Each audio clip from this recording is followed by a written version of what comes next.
Cumprimentamos a todos com a paz de nosso Senhor e Salvador Jesus Cristo. Estamos iniciando mais um programa EBD na TV. Nós estamos aí durante este terceiro trimestre de 2014 estudando nas revistas da CPAD com o tema Fé e Obras, ensinos de Tiago para uma vida cristã autêntica. Neste trimestre nós temos aí como comentarista o pastor Eliezer de Lira e Silva. Hoje estaremos estudando a lição de número 4, Gerados pela Palavra da Verdade. Nosso texto-áureo está aí na primeira epístola de Pedro, capítulo 1, versículo 23, que diz: sendo de novo gerados, não de semente corruptível, mas da incorruptível, pela palavra de Deus viva e que permanece para sempre. Então é importante sabermos aí que para que nós possamos nascer para Deus, entrar no reino de Deus, então nós temos que ser gerados de novo. Então uma vez nós já fomos gerados. Quando nós nascemos, quando nós entramos aqui na terra, nós somos gerados e pela semente corruptível, ou seja, nós viemos da semente do homem. Então o homem tem a semente em si e produz então a vida. Então um ato sexual entre um homem e uma mulher, a semente está no homem, é lançada à mulher, a mulher tem a capacidade de receber essa semente e gerar dentro de si então a vida. Então nós somos gerados, só que nós somos gerados pela semente corruptível, ou seja, o homem morre e essa semente veio de Adão, o primeiro homem. Nós nascemos descendentes do primeiro homem, Adão, e este homem pecou. Então, a semente do pecado está em cada pessoa quando ele nasce, porque ele é gerado descendente de Adão.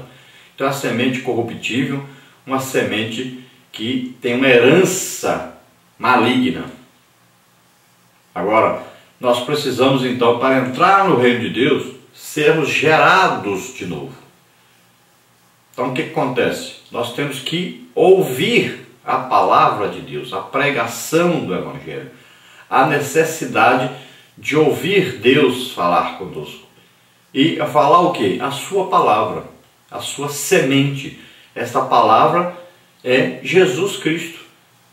Toda a Bíblia, toda a palavra de Deus, ela tem como o seu centro Jesus Cristo, a salvação através de Jesus Cristo. Então o objetivo da palavra é a salvação. Então nós precisamos ouvir essa palavra. E a fé vem pelo ouvir e ouvir pela palavra de Deus. Então nós ouvimos essa palavra, nós damos crédito a essa palavra. Essa palavra vai fazer com que nós meditemos, nós raciocinemos, vai fazer com que nós nos deixemos ser convencidos pelo Espírito Santo de que nós somos pecadores, que existe um juízo de Deus sobre o pecado e que existe um futuro glorioso para nós. Então nós vamos nos arrepender de nossos pecados, vamos então aceitar Jesus Cristo como único Senhor e Salvador da nossa vida. Então, quando nós fazemos isso, confessamos isso com a nossa boca, então nós recebemos a salvação. Romanos 10 diz que com a tua boca confessares ao Senhor Jesus e em teu coração creres que Deus o ressuscitou dos mortos, serás salvo. Então nós acreditamos que Jesus veio, morreu em nosso lugar, mas ele ressuscitou, está vivo. Então nós recebemos a partir daí a salvação. Então Jesus diz que aquele que ouvir a palavra, que crer nessa palavra, tem a vida eterna. Então está salvo. E Jesus diz para Nicodemos que ele precisava nascer de novo. E para nascer de novo nós temos que morrer. Morrer para o pecado, morrer para o passado. Começar uma vida nova com Deus. Então é preciso nascer de novo, ser gerado de novo. Esse gerado aí é do Espírito. Não quer dizer que você vai morrer mesmo, literalmente, o seu corpo, para você começar uma vida nova, nascer de novo. Não.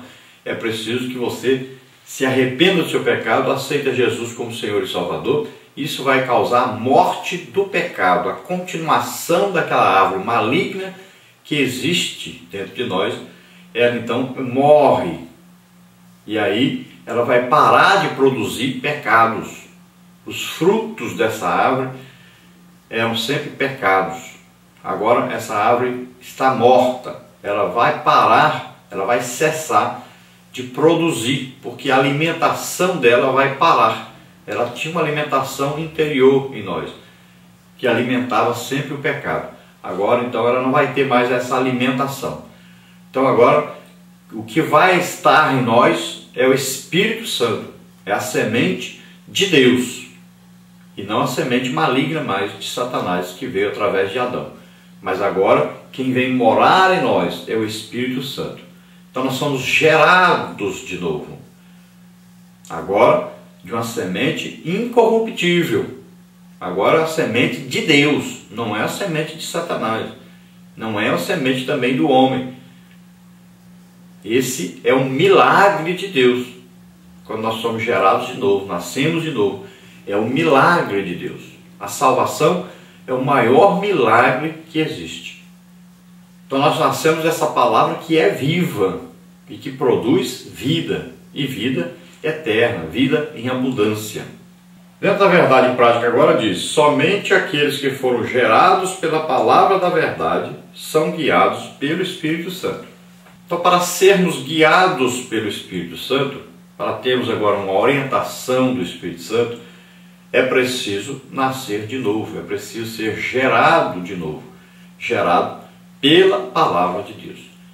Por isso foi tão necessário, por exemplo, para Cornélio, que ele ouvisse a pregação do Evangelho através de Pedro. Um anjo já tinha aparecido para Cornélio. Ele poderia ter se convertido vendo o anjo ou ouvindo o anjo, mas a mensagem do Evangelho é transmitida pelo homem. Então foi dada uma ordem para ele: manda chamar Pedro e ele vai te dizer as palavras que você precisa ouvir para ser salvo. Então era um homem muito bom, dava esmolas, era um homem religioso, temente a Deus, mas não conhecia a salvação. Era preciso ouvir a pregação do Evangelho. Então a fé vem pelo ouvir, e nós temos que ouvir pela palavra de Deus.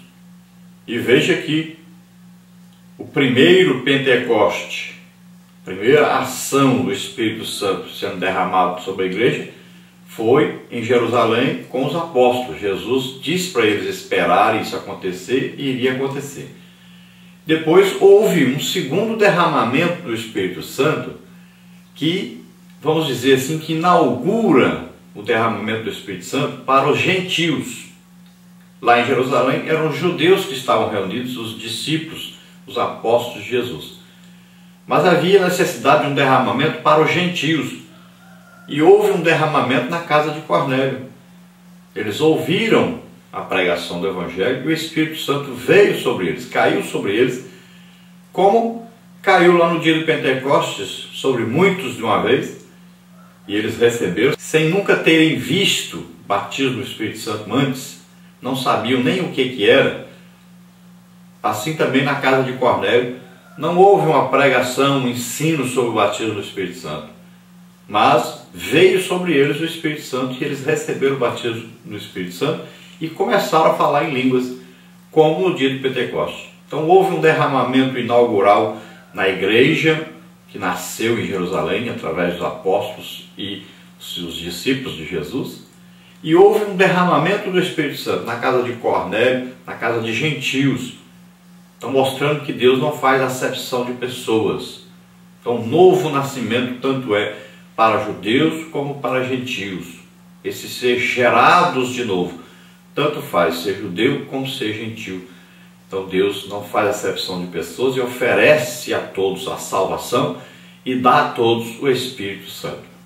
A leitura bíblica em classe aí está em Tiago, capítulo 1, versículo 9 a 11 e do versículo 16 a 18, que diz assim: mas glorie-se o irmão abatido na sua exaltação, e o rico em seu abatimento, porque ele passará como a flor da erva.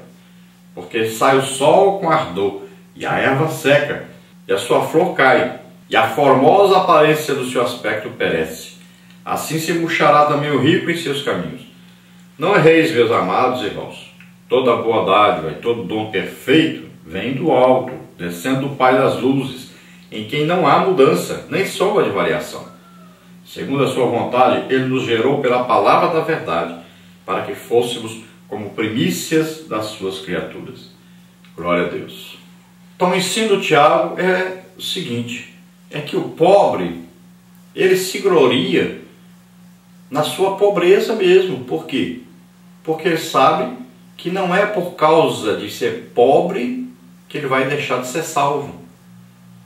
Não é só a condição financeira que o leva a ser salvo. Existe aí uma teologia hoje aí da pobreza, né? Que é a teologia da libertação. E nós temos também hoje sendo pregado aí a missão integral, e que fala muito, dirige muito isso para a mesma teologia da libertação. E esse rumo aí é o rumo que diz que o homem tem que ser pobre para ser salvo. Então veja bem, é uma teologia que vai para um extremo, que diz que precisa ser pobre para ser salvo. Se faz até aí um juramento, um atestado, se faz até uma confissão, uma promessa, né? Se faz aí então uma obrigação para ser pobre, se faz um voto de pobreza. Então pensa-se aí que somente os pobres então serão salvos. E existe um outro extremo que é a teologia da prosperidade. Então Tiago aqui fala também que o rico tem que pensar que vai passar, que tanto o evangelho é para os pobres como para os ricos, tanto para os que têm como para os que não têm. O evangelho não muda, é o mesmo evangelho. Serve tanto para um como para outro. E o rico então não deve se gloriar na sua riqueza, porque não é pelas suas posses que ele é salvo. E tudo na vida passa um dia, todos vão morrer. E depois que morrer, tanto o pobre como o rico, nenhum dos dois tem nada. Então veja só, Tiago ensina que nem o pobre pode ficar satisfeito, alegre, porque merece a salvação por ser pobre, nem o rico deve pensar que porque é rico merece a salvação. Porque a salvação é pela graça de Deus, é dada a todos, sem olhar a condição financeira, ou condição intelectual, ou raça, ou cor, nada disso. A salvação é pela graça de Deus, nós não merecemos. E Tiago faz uma advertência, não erreis. Então tome cuidado na hora de julgar as coisas. Não pense que Deus anda trazendo aí ao homem tentações, coisas ruins, coisas más. Nunca pense isso. Um relacionamento que muita gente tem com Deus é um relacionamento errado. Parece que Deus é um carrasco, parece que Deus é aquele que está sempre trazendo juízo, trazendo aí coisas ruins, catástrofes, trazendo coisas que vão derrotar o homem, que vão aí destruir o homem. Nada disso. Deus é o Pai. Deus é nosso Pai, cheio de amor e de misericórdia. Toda boa dádiva, todo dom perfeito, toda coisa boa vem de Deus. Nunca pense que alguma coisa ruim veio de Deus. Não pense que uma doença vem de Deus. Pelo contrário, Deus enviou Jesus. Jesus levou na cruz nossas dores e nossas enfermidades. Não pense que pecado vem de Deus. Jesus levou os nossos pecados sobre ele. Nunca pense que Deus traz uma coisa ruim para nós. Nunca pense que uma doença veio de Deus. Nunca pense que aí uma divisão na família, que a morte, nunca pense que isso vem de Deus. Deus inventou a vida. Deus inventou foi coisa boa. O homem é que pecou, o homem é que tem se autodestruído, o homem é que tem destruído até o planeta que morre. E tudo que está à sua volta, o homem tem se destruído uns aos outros. Então o homem é que é mau. O coração do homem é perverso, é mau continuamente. Então não pense que as coisas ruins vêm de Deus.